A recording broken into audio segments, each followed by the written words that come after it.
Greetings, greetings, greetings, everyone. Come on in the room. I am super excited to be able to introduce to some and re-announce to everybody else the Pearl Hell podcast. So you all got to come on in now. I know you hear me. I know you hear me. It is about that time. So it's 10 o'clock in some places, 9 o'clock in some places at night. In some places, it's like 3 or 4 o'clock in the morning. But wherever you are, you have got to be on the show tonight. Come on in. We're welcoming your comments. You know, Pearl Hell is going to have some super exciting, inspiring, fearless, just amazing, listen, thought provoking, because she is a thought leader. She is going to have some thought provoking conversation for you all tonight that I guarantee is going to be transformational for everybody who attends. Now, listen, here's the beautiful part. You can rewind, you can.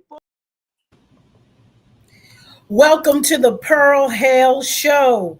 I am super excited. If you're from 35 to 55, older or younger, I want you to come into the room. I have the dynamic, none other than Kimberly Gilgers. She's a foremost financial expert across the country. And we're talking about when money talks, love listens. And welcome me on the Pearl Hale Show, my special guest, Kimberly Gilgers. How are you, Kimberly? Oh, I'm just great. I'm great. It's phenomenal. It's great to see you again. It's great to be here. And like you, I'm really excited about what we're going to talk about today. I think it's going to be very thought-provoking. 100%. Yes, I'm super excited. I think it's great. I got a lot of letters, a lot of people, a lot of my shows. People want to talk about love and finance. Mm-hmm. It's a big part of living. Kimberly, I want to start off the show with a quote. And from my girl, Maya Angelou, if you don't like something, change it.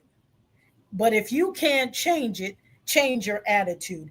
I'm Pearl Hale. I'm a life transformational speaker.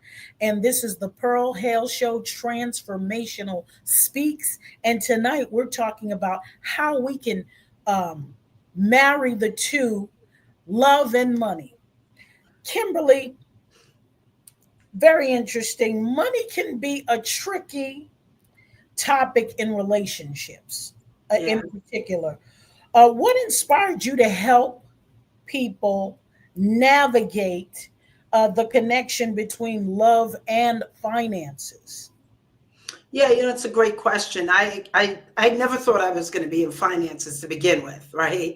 I had a desire to actually have my own talk show. I wanted to be like you when I grew up. And but growing up, my family struggled. It was my mom and I, and she had shared with me that she really didn't understand how money worked. And I was going to go to college. I was the first one in the family to do it. And she said, what I want you to do is go learn how money works and come back and teach me. And I love my mom. I would have done anything for her. So that's what I did. And I quickly learned three key things. The first one was, you're not going to learn it in college. Then I went and got a job working on Wall Street. This is about 28 years ago. And I did learn a lot. I learned a lot of financial strategies and approaches. But I also learned that the industry wasn't really concerned with people like my mom. You see, she was in the middle class. We have the top 1%, 5% that are wealthy. And the industry is very much focused on helping them make more money and keep more money. And then you have those individuals who are being supported by the government. But everyone in between, like my mom, was being left behind. And out of the love that I have for my mother and the desire to help, and now what I knew about finance, I realized that I needed to take what I learned and actually make a difference. So that's how I got in the industry. Wow, that is great. That's great. Studies show that financial stress is the leading cause of relationship struggles. In your experiences, what are the most common money challenges couples face? Yeah. Well, first of all, that's right. I often say People think that relationships fall apart because of infidelity. Now, I'm not saying that infidelity does not play a role, because we all know it does. However, your finances, or the lack thereof, creates so much stress within a relationship that it affects every area, from your intimacy to your communication to, how you engage with your children. It really is a big problem. So I think that, we're going to talk about it. Like, there is so many things when it comes to your money that we should be aware of. But the number one thing I'll say is that it's interesting how when people get into a relationship, the girl or the guy's checking out the other one. Does he look good? Does he have a good job? Is he educated? That they look at those things. But what we fail to realize is you also need to have the conversation around, how does he manage his money? Or how does she manage her money? You see, we all have a relationship with money that we developed through our life as we were growing up. And it began from the families that we grew up in, our parents, what we saw them do, how we saw them engage in it with it. And if they didn't talk about finances, then we didn't talk about finances. Then you bring two people together who don't talk about finances. But finances is the foundation of how they keep their family going and pay bills and, achieve the things they want in life. So we're going to talk about it because there's layers to this. Wow, interesting. Don't touch that dial. We have so much. Kimberly has got so many tips, so much information for those of you who are couples, and for those of you who just love and money and you just want to find out how it all works. Don't touch that dial. We're going to be back with more Money Talks and Love Listens. Don't touch that dial. We're going to be back in a moment with more.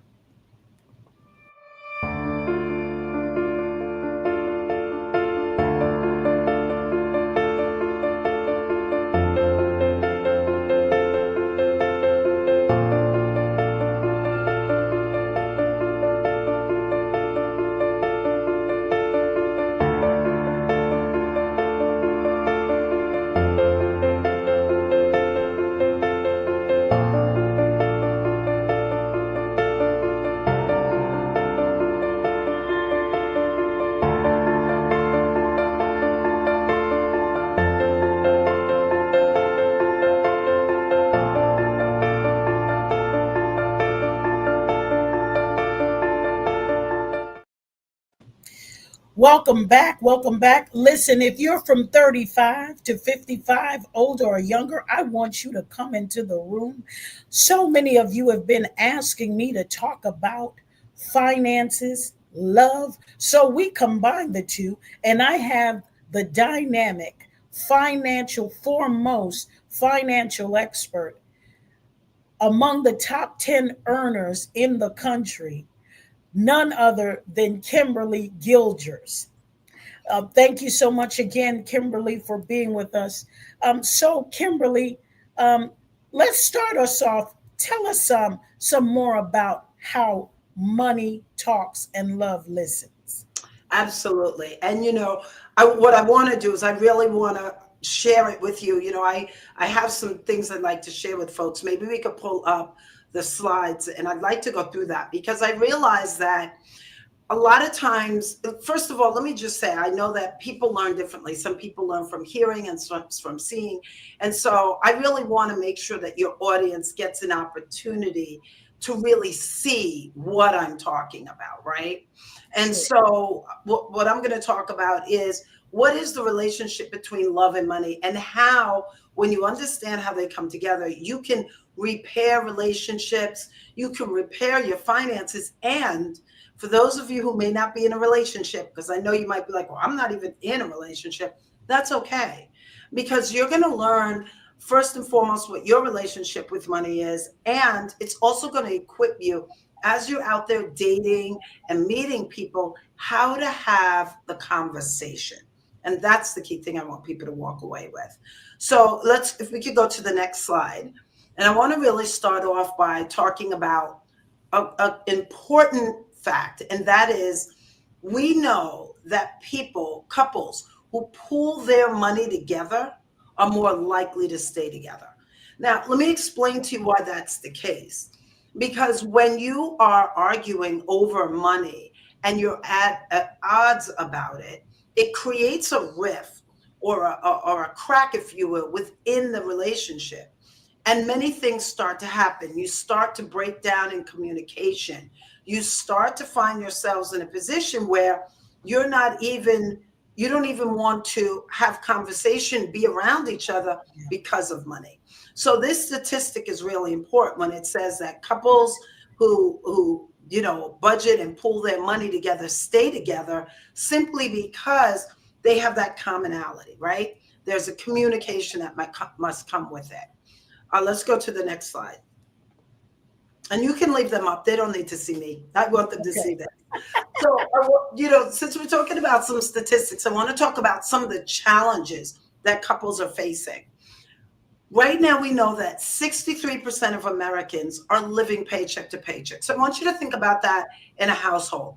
Maybe you have a household where one person is the breadwinner and the other one stays home and takes care of the family. And the person who's bringing in the revenue, the money to take care of the family, maybe it's not enough. When we say living paycheck to paycheck, what we're talking about is that by the end of the month, there's usually more bills than there is money. And if that resonates with you, don't say anything. Just listen to what I'm saying. And so that can create a lot of strife. That can create a lot of tension within the relationship. We also know that 86% of couples who are married 5 years or less, they ended up starting in their relationship in the red. And when I say in the red, I mean in debt, right? Two people came together in union, but both of them had financial challenges before they came together. And then when they got together, it just compounded, right? So just think about that, establishing a relationship, building something from scratch, two people coming together, and you're already bringing financial baggage into the relationship. And then, of course, as the relationship's going on and as expenses increase, you're having even more financial stress in your relationship. So you're going to start to see how all of this is impacting the relationship. We know that 41% of Americans right now can't even address an emergency of $400 or more. Now, I don't need to say this. I'm sure you're fully aware. We are living in a financial crisis right now. A $400 emergency, I'm sure many of you would say to me, Kim, $400 is my grocery bill. That's not an emergency. That's what I need just to feed my family. Oh, yeah. Let's talk about family. When you have children, do you have any idea how much it costs to raise a child? I mean, think about that. We have 1, 2. Yeah, they're expensive. They eat a lot. They play sports. You have clothes. Yeah.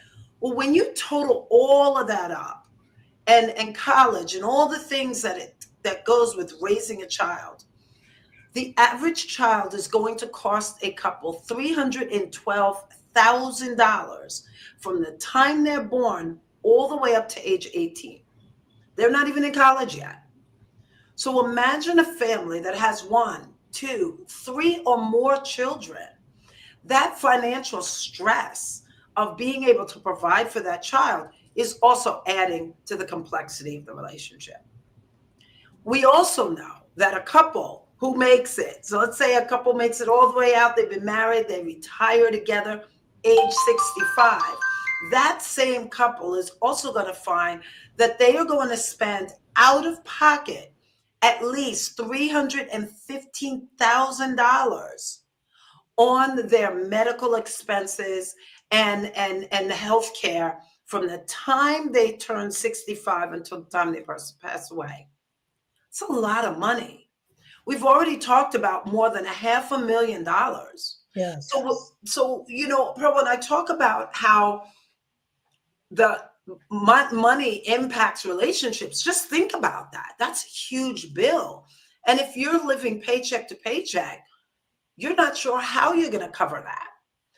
I'm going to share some of the things that show up that people do to try and address it and how that also makes it worse. But here's the big thing. We know that more than 50% of American adults right now have little to nothing set aside for retirement. So two couples, they get married till death do us part. You know, they work, they each work their job, or maybe one works a job. And the goal is, hey, when we turn 65, we're going to retire and we're going to live our best life. But when 50% or more of those adults don't even have anything set for retirement, what we're really finding is that they're going to continue working all the way up until the time they pass away. You know, when I shared earlier about how my mom wanted me to help her figure out how to manage her finances, and that's how I got in the industry. And once I learned and I really had a clear understanding, because my mother didn't have $250,000 or more, I couldn't help her. The only thing I could do was tell my mother to retire, because I was making enough money to cover the household bills, and I didn't want her to work all the way through her retirement until she died. But guess what? She retired, and 18 months later, she passed away anyway. Wow. So when I talk about this, I want people to see that this is such a vital topic, not just for your relationships, but it's also vital for your overall well-being. And we don't talk about this enough. We really don't. So if you go to the next slide, I want to talk about some other statistics that exist as well. And so in addition to that, we know that there's 6 areas within your overall financial makeup that you have to look at. And these 6 areas, when you focus on them, they can really enable you to figure out, what does your financial future look like? And the first one is cash flow. I said it earlier. We know that 63% of families, individuals, are living paycheck to paycheck. Most times we find people don't have enough money coming in to support the lifestyle that they desire for themselves and their family.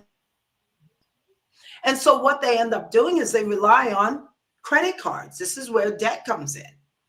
We know that more than 43% of Americans right now are saddled with credit card debt. And I want you to think about, when I say credit card debt, I'm not talking about mortgages. I'm not talking about student loans or auto loans. I'm talking simply using your credit card to make ends meet from the end of the month to the next time you get paid. And as a result of that, you know what we don't have? We find people don't have enough for emergencies. The thought process is, well, I'll put money away for emergencies after I get out of debt. But there's a high probability that even the way you're approaching getting out of debt, it's just not happening. It's like a hamster on a wheel, right? And so the added stress of that, every time I get paid, my whole paycheck goes to paying bills. I have nothing left for me. You can see how that frustration will start to build. And then people don't have proper protection, or they're not getting their money to work for them. It's not growing and keeping up with the cost of inflation. And then the big area that we have to look at is, how do you preserve it? How do you make sure everything you worked for all those years is now there for your family? And, you know, I'll give you an example with my mom. She worked almost 40 years for one company. And when she passed away, a number of these things she did not have. Fortunately, I had the wherewithal, the ability to go out and make money and to establish myself and do what I needed to do. But because she didn't know about these areas that she should focus on financially, because she didn't have anyone that was talking to her like we are talking here this evening, she had no clue what to do. So I want to share with everyone here, what are the areas as a couple that you guys should be talking about? So let's go to the next slide. And I'm going to touch on each of these, and I'm going to help you see how having the conversation in these areas can release some of the stress and allow you guys to come together to start to move in a direction that you want to be. And the first one is your cash flow. And as I said earlier, oftentimes people find they just don't have enough money coming in to be able to make ends meet. So how do you fix that? The first thing is, you got to ask yourself, how are we managing our expenses? Here's what I see a lot of. Spouse A has their own budget and spouse B has their own budget, and the two never meet. So one doesn't know what the other one is doing. And so when emergencies come up or there's something that needs to get done, neither of them know if they can rely on the other to be able to cover that expense. So the first thing you need to do there is create a budget and stick to it. Now, I get some people say, well, look, I have my accounts, he has his accounts, and we pool our money together for the household accounts. That's fine. But whatever you're doing to pool your money together should be in a budget format that you review together. And there's different ways to identify what your budget should be. Then you need to identify how much do you need for savings. So as a family, there are things that come up, especially if you have children, right? There are emergencies, they fall, they break something, you're in the hospital, whatever is going on, these emergencies are going to come up. The question is, have the two of you sat down to figure out how much should we put aside for emergencies? You see, if you have an emergency fund set up, you don't have to go to the credit cards because you've got the money there. And then when the emergency happens, you say, you know what? We've got some money over here in this account. Let's take it out. We can take care of that emergency. And then, key point, let's talk about how we're going to rebuild that emergency fund. I mean, think about it like a seatbelt. Yeah. Bro, when you're in a car, you do not put on your seatbelt. You put it on, don't you? Yes. And it may be uncomfortable, but we do it because, hey, we don't know when someone's going to cut us off or, I'm in New York right now and it's snowing. So, I know you were in New York. You've been in New York before, so you already know how it is on the roads. You put that seatbelt on because you want to be certain that no matter what happens, you've got some type of protection for the emergency that may come up. It's the same thing with your savings. And then it's about repositioning your money. This is where conversation comes in, because whatever money is coming in the household, if the two are not speaking, you don't really know what's available. And you might need to take some monies that have been allocated for things that aren't as important as other things and reallocate it to the things that need to be done. For example, maybe you eat out every night. Okay, great. You eat out every night, but that's very expensive. Right. What if you reposition that and said, why don't we cook together? How cool would that be, right? Talk about a way to create that relationship. Right? You say, let's do a meal. What do you want to make? Oh, let's make some steak and some spinach. Okay, great. You go, you buy the food, you cook together. Now you're coming together as one. You're building and establishing the relationship. You're communicating. And then all that money you were eating out at the restaurant, you could reposition some of that, put it in your savings. So these are the ways that you can look to increase your cash flow. But what if that's not enough? So if you can go to the next slide. Can you ask for a raise? I mean, let's be serious. How many of you tomorrow can walk into your boss and say, hey, Mr. and Mrs. Boss, my bills went up. My little Johnny here, he needs to go to college and I need a raise. Can you give me more money? I mean, I don't know anywhere where that works. Yeah. Right? And when they give raises, do you have any idea what the percentage typically is? I mean, what have you been hearing, Pearl? What's the typical? Usually 1 to 3%. Yeah, exactly. And 3% is if you're like at the top of the company. Yeah. So think about that. You're getting a 1% raise, and inflation or the cost of goods, we could talk about eggs, but we won't. But the cost of goods is growing at 3%. So you're getting a 1% raise, but things are still growing faster than your money. So can you ask for a raise or promotion? Maybe. May not even be enough. Or maybe you're like, I don't make enough money. I have to go out there and get a new job. Now that might be a solution, maybe, if you can find a job that's going to pay you the money. Typically when you started a new company, now you're at the bottom and you're working your way up. Mm-hmm. Or maybe you just need to bring in more income. Maybe you need a side hustle or a part-time business that's giving you revenue, so that while you're working your full-time job, it can help supplement and pay off those bills and help you get ahead.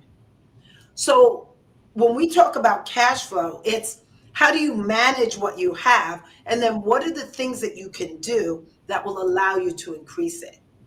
The next area is on the next slide, and that is saving.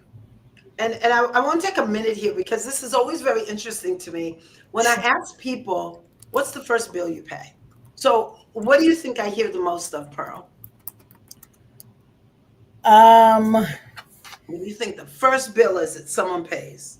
oh, mortgage, Yeah, yeah, mortgage or their car note, the right? car note, yes. Well, the reality is the first bill you should always pay is yourself. But we're not taught that. We're taught to go out and acquire things and then work hard to pay for them. And the reality is, if you're managing your finances properly, you pay yourself first. And that's where the communication comes in. How much should we be saving?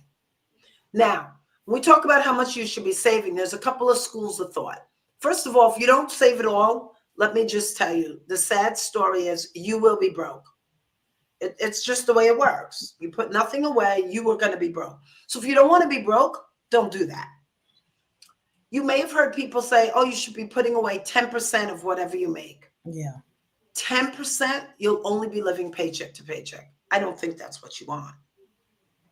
Now, if you want to be comfortable, if you want to be able to say, well, yeah, I could do some things. I can't do anything too crazy, but I'm not struggling, then you should be saving 20%. And if you want to be wealthy, if you want to retire early, should be 30%. Let me ask you a question, Pearl. If you had an option to retire early, is that something you'd want to do? Absolutely. 100%. I haven't met anyone who says to me, no, no, no, I want to work until I'm 90. So these are the percentages based on the level of, how you want to live your life. You could go to the next slide. And when you have put money away, when you've started to save, it positions you to address and do the things that come up in everyday life. If you have a vehicle and it breaks down, nowadays to repair your car is quite costly.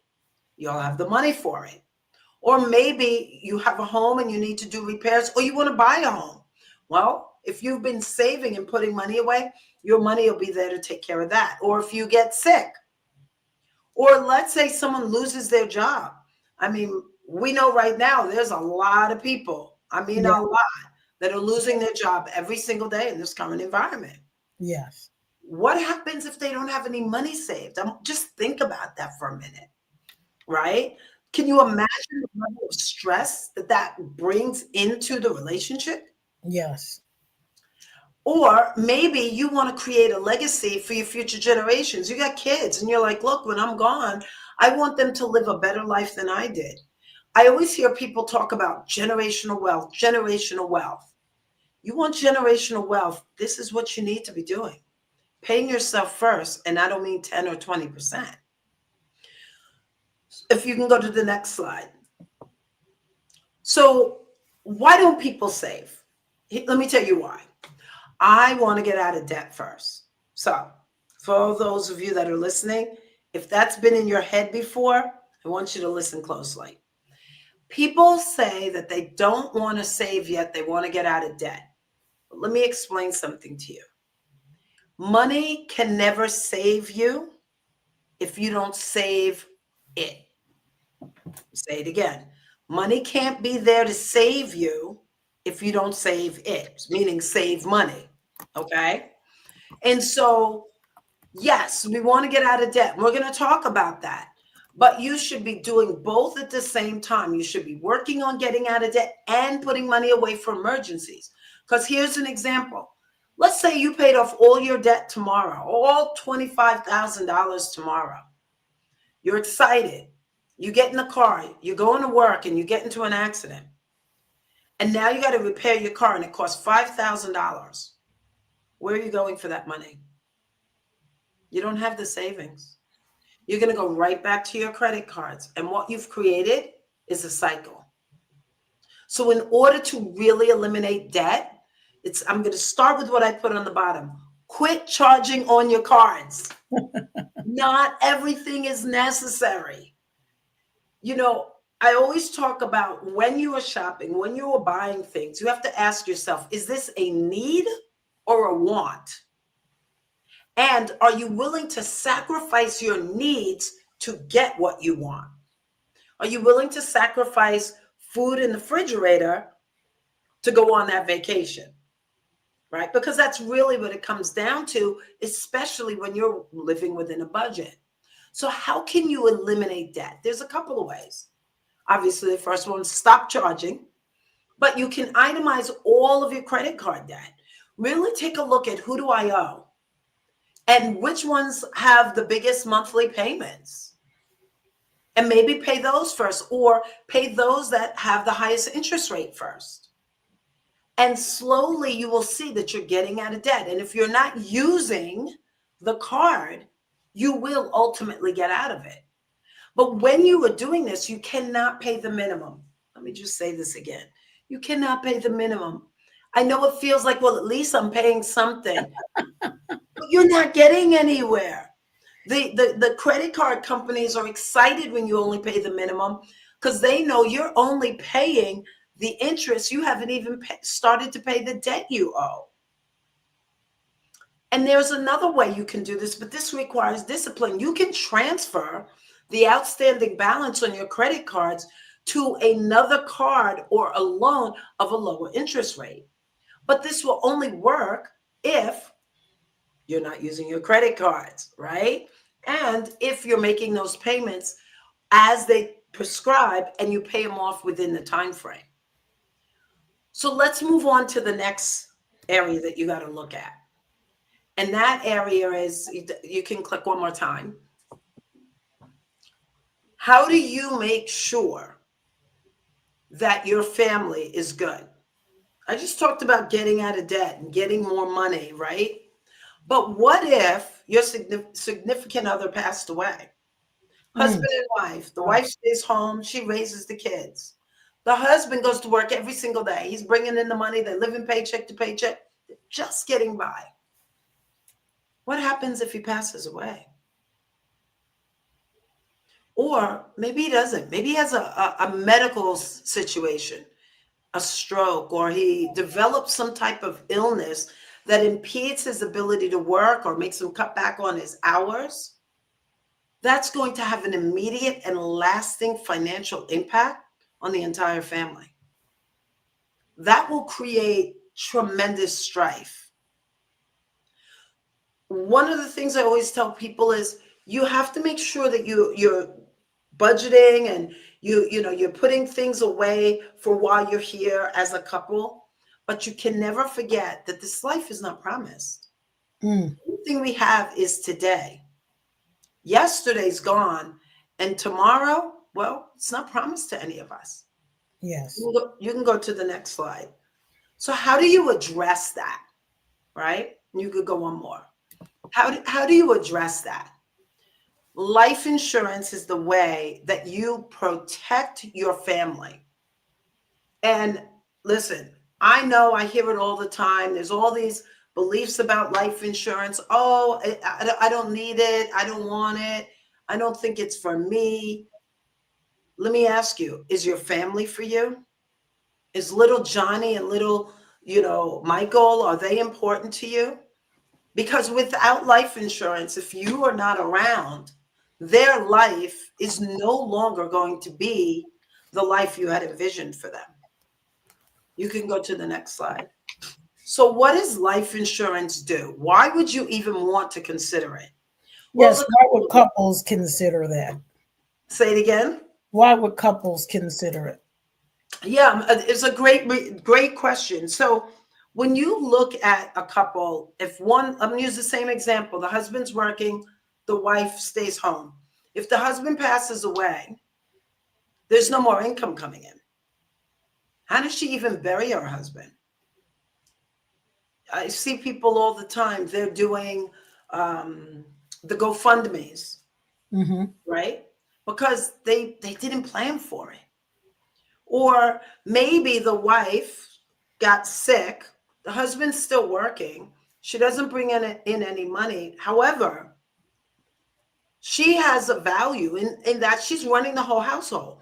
The husband's able to go to work simply because she's home taking care of the kids and doing all the other things. So if she becomes ill, how does he cover those costs?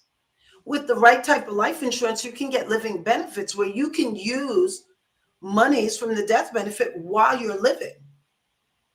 You can replace your income. So if the husband had passed away, if there's enough life insurance, that money that she receives could allow her to pay the mortgage, buy groceries, make sure the kids are going to college, provide all the things that the breadwinner was providing. You can also use it to supplement your retirement.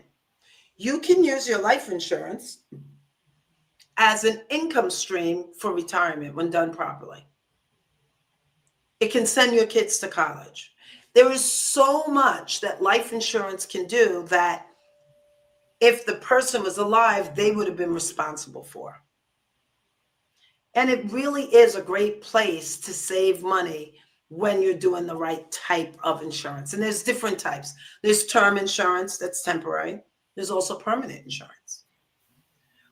But one of the questions I get a lot, and I don't know if you get this, Pearl, is where people are often asking, how do I know how much insurance I should have?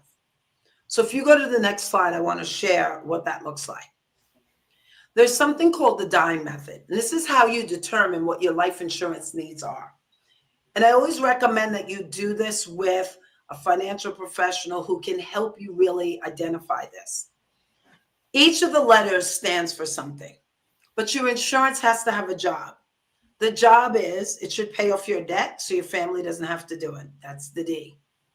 It should replace your income, typically 10 years.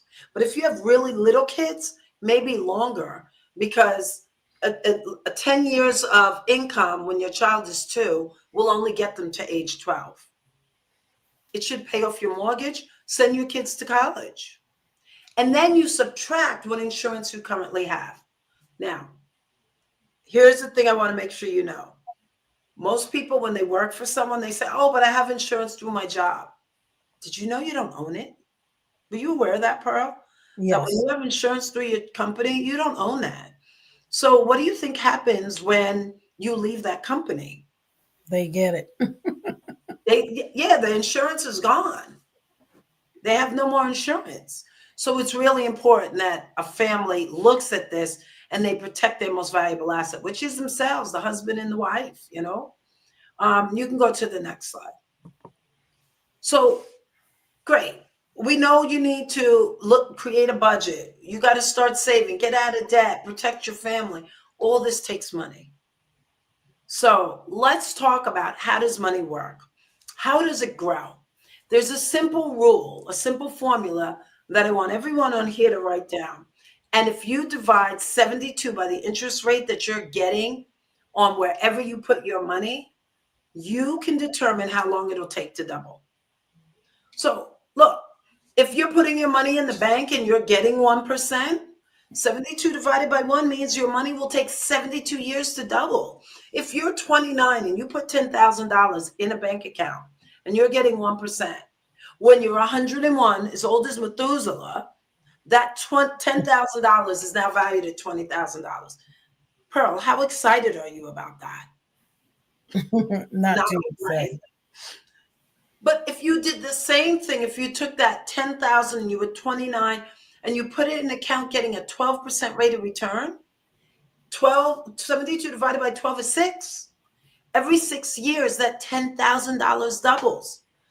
So when you're 35, you'd have 20. When you're 41, you'd have 40, and so on and so on. Mm-hmm. When you turn 65, look at that. You have more than $500,000. This is a simple formula that when people understand it, they can now start to accumulate wealth. But the key is for them to understand it. So how do you do this? Like, what vehicles allow you to do that? You can go to the next slide. And there's different ways that our money grows. And so there's 3 key ways. There's fixed growth, This is where your money is growing at a set rate of return, 1%, 2%. It doesn't go up, but it also won't go down. So things like CDs, bank accounts, these fall in this category. What's great about them is, hey, you don't lose any money. You know what's not great about them? They don't outpace inflation. So every time you go to the grocery store, you find out you can buy less and less than you did the last time. But there's also variable growth. And you might find these things like in 401ks, IRAs, brokerage accounts. And these are things like stocks, bonds, mutual funds. The great thing about this is that your money will grow based on how the markets are performing.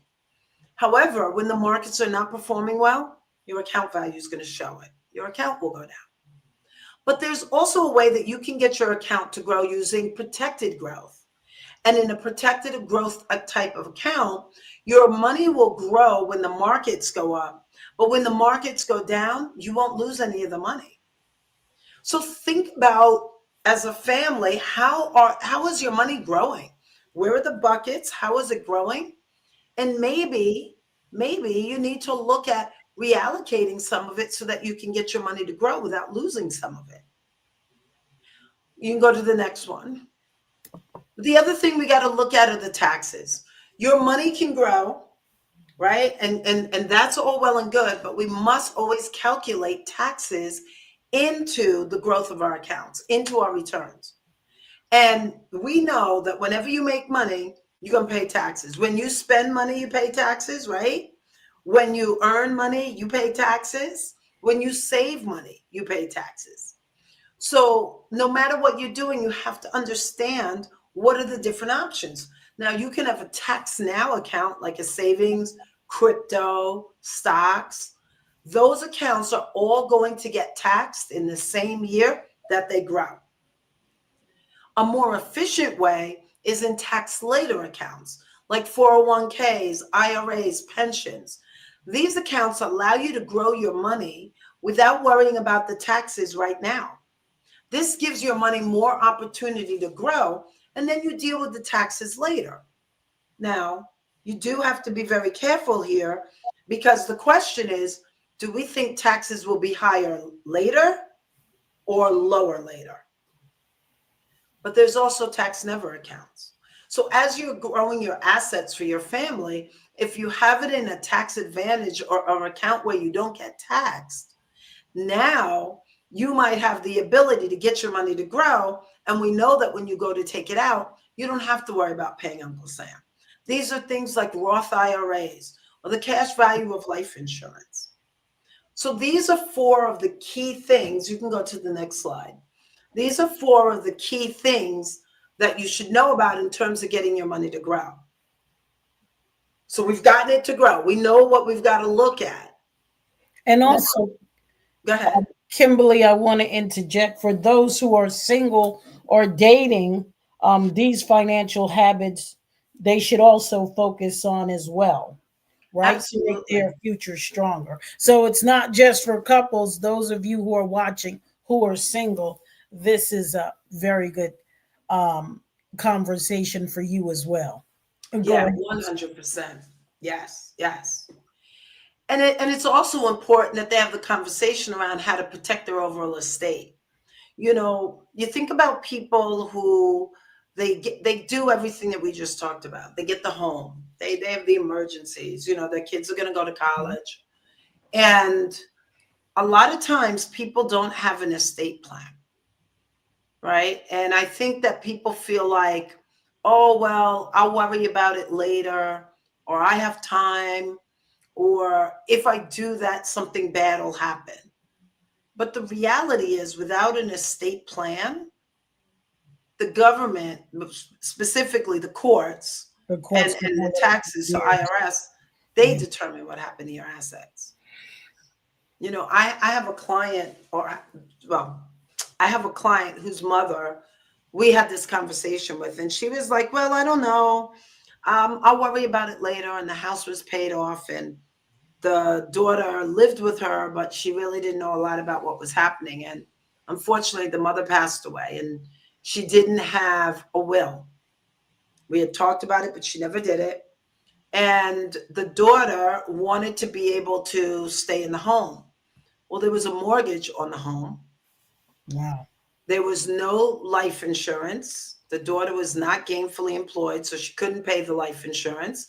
And what ended up happening was the oh, hold on, let me just plug this in. The home had to be sold because nobody could pay the mortgage. And then all of her other assets, the family started fighting over it. The mother never did a will. Wow. And so having an adequate estate plan is so vital. You know, I know you work with people who are older and you're helping them with their health care and the like.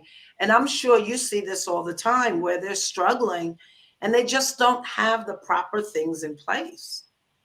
And so one of the things that I talk to people about is making sure they have these things: wills, trusts, understanding the difference, healthcare proxies. You know, that's where you decide how you want your life to go, and then you have other people execute it when you're incapacitated. Or financial power of attorneys, those are the people that can make decisions on for you. Did you know that if someone passes away and they have money in their bank account and they don't have somebody else listed on that bank account, that account gets frozen on their passing? I mean, think about the impact to a family. Happened to someone I know, but typically I wouldn't Yeah. have known that unless it didn't happen to someone that Yeah. that I. Exactly. So, you know, all of these things that we're talking about, I mean, I can give you stories for days. But what I want people to realize is this is a conversation that has to happen, like we are. You know, you and I were sitting here, we're talking about all these different things. And, you know, I'm excited that people are listening in, but I want them to do more than just listen. Like, figure out where are you at. You can go to the next slide. And also, Kimberly, this is a good conversation to have because as couples, so many people talk to us and they get so excited about the fluff of love, companionship, and they don't get into the thick of how the whole picture, finances. Yeah. If you have to save, you have a household to take care of. What do you want your future to look like? There's so many components. Yeah, yeah. And I want to give your listeners some action items they can do, right? The first one is just start the conversation. Simple. Just talk. You know, I'm hoping that by them listening to this, they'll turn to their significant other and say, "Hey, did you hear that? What do you think about that? Hey, do we have life insurance? Hey, maybe we should talk about saving." You know, like, it's simple. It's just talking. You can go to the second tip that I want to give them. And that one is they got to run the numbers. Like, we start out talking, but what we talk about is usually what we feel. Numbers never lie. 1 and 1 is always going to be 2, right? So you run the numbers again, and then you talk again. And you say, all right, well, we talked about what we want and what we think we have. And now let's look at the numbers. And now it doesn't match, because this is what's going to help people to realize we got to take some action. Go to the third one. And that's exactly it, taking the action. And you can begin by establishing joint spending and joint savings plans. You can still each have your own separate savings accounts, right? But have one that's joint, that's for the umbrella of the household, right? It's for the family. And then establish all of the household bills and agree how much you're each going to contribute towards it so that those bills get done. That's an easy way to get started. Huh? Yeah. That's an excellent idea. Yeah. Yeah. Yeah. And the next one, This one is interesting. Setting some goals. And actually, let me rephrase that, priorities, because goals and priorities are two different things, right? You know, I know you have your goals, I have mine. These are things we're striving for. But there are things that are priorities that have to be done. Having a savings account is a priority, right? Mm-hmm. Making sure you have life insurance, that's a priority. So identifying what they are and determine how long it's going to take to achieve them. And then the last one is get a financial professional to work with you. You know, you said something earlier, Pearl, and I want to make it clear for everyone. So I am a licensed financial advisor. And this is what I do. I sit with people every single day, and we talk about their finances, we talk about their goals. No judgment. It's not about that. It's like, what do you want to achieve? Okay, great. Let's work together to help you to be able to achieve that. And I think that, you know, and you've probably heard this when you've talked to your audience, most people have not sat with a financial professional. They think that, oh, I can't afford it, or I don't have enough money. And, you know, if there's anything I want people to know, it is that if you don't have a financial professional, if you're not sitting with someone taking a look at your finances, regardless of how much you have, you never will have money.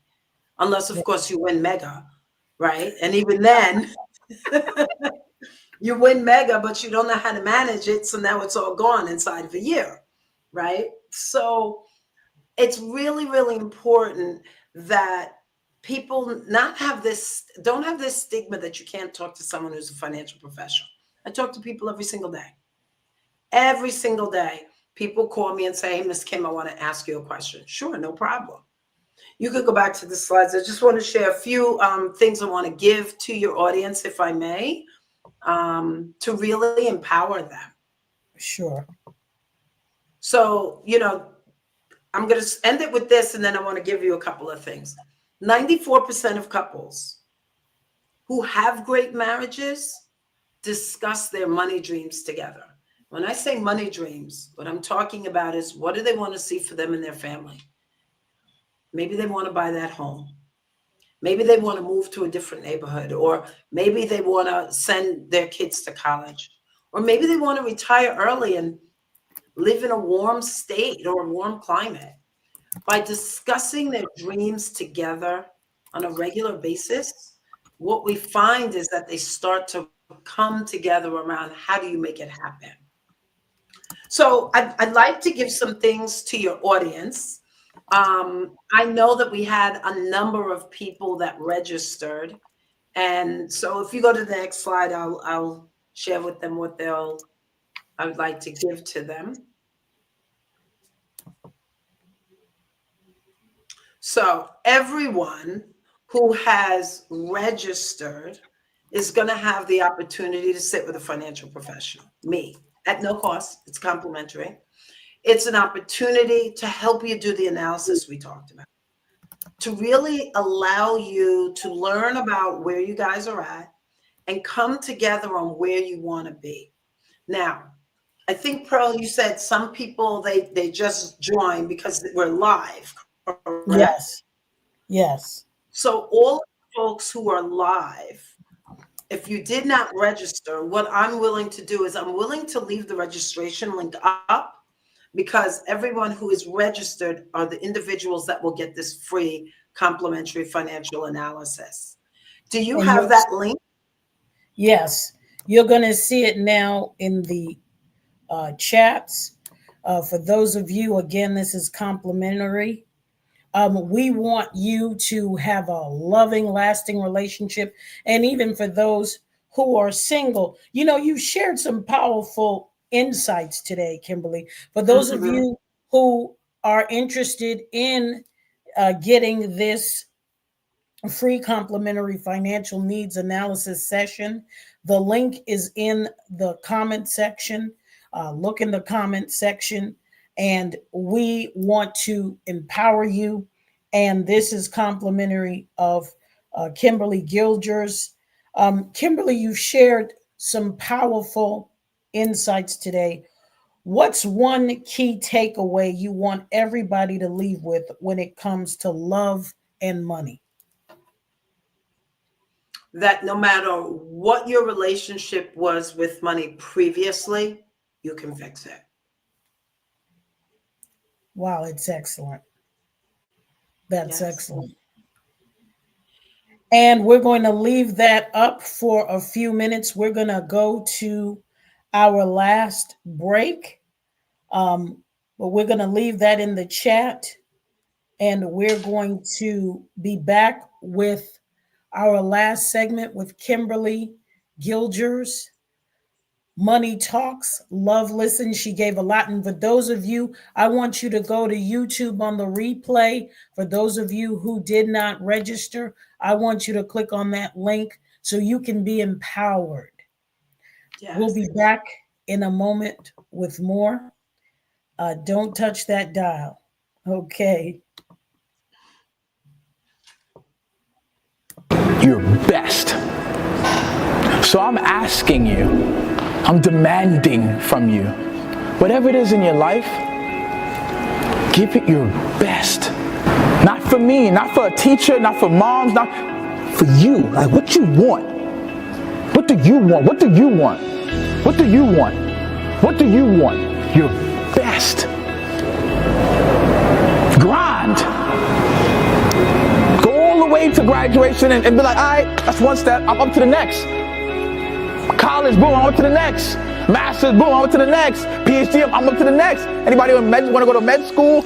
Yeah, save my life, baby. Thank you. I want a doctor. Thank you. Your best. What does your best look like? And we haven't been able to answer that question. None of you, I would bet, can answer the question. Because we haven't asked ourselves that. We haven't given ourselves that opportunity to give our best. Well, Kimberly, it certainly has been a great dynamic show. Again, for those of you, we're going to leave it up in the chat. Lots of people have registered. A lot of people have been empowered. I've gotten some comments, and I thank you so much for your insights. Because when you are a couple, or even if you're single and dating, sometimes we think of certain subjects as taboo. But as one mother said to me, one lovely church mother, she said to me, when you're dating someone or when you're looking to get married, you have to look at the bad. The good you can live with. It was an interesting statement. It's the bad you have to deal with, and it's those bad things all of us have to tackle. And some of us, Kimberly, we may not be at a stage where, but you always want to be in life transformation. That's why I bring these programs. None of us are 100%, but you always want to shift and change to make your life better. And that's why we do these programs for you.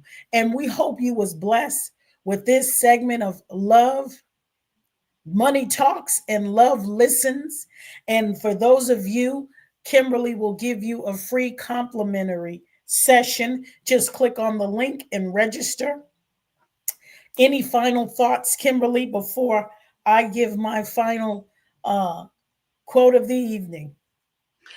I just would like to invite everybody to our market update. So we always do, at the end of every quarter, we do a market update to talk about the state of the economy and its impact on you individually in your pocket.